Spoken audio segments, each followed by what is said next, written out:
ফের উত্তপ্ত দক্ষিণ 24 পরগনার ভাঙড়ে তৃণমূল কর্মীকে বোমা মেরে খুনের চেষ্টার অভিযোগ আইএসএফ এর বিরুদ্ধে। চালতা বেরিয়ার পুরনো পাকলাহাটের ঘটনা।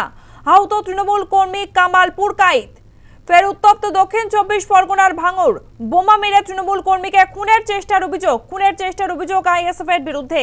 চালতা বেরিয়ার পুরনো পাকলাহাটের ঘটনা। আহত তৃণমূল কর্মী কামাল পুরকাইত। কামালের বাম হাতের বেশ কিছুটা অংশ ঝলসে গিয়েছে। সোমবার রাতে কাজ থেকে বাড়ি ফিরছিলেন কামাল।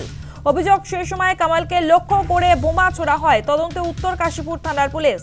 আহত তৃণমূল কর্মী কামাল পুরকাইত কি বলেছেন, কি অভিযোগ তা শুনবো।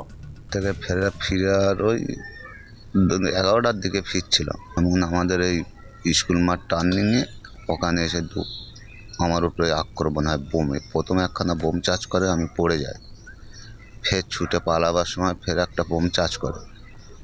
ছুটা পালাবার পরে আমার ওই খালাতো ভাই আশাবুদ্দিন দোকান আছে, ওই দোকানে গিয়ে আমি ওখানে অজ্ঞান হয়ে যাই। ওখান থেকে কীভাবে জিরানগাছায় নিয়ে গেছে, রিপোর্ট করেছে না করেছে আমি ঠিক জানি না। কোথায় চোট লেগেছে? হাঁটুতে, হাতে, বুকেতে লেগেছে।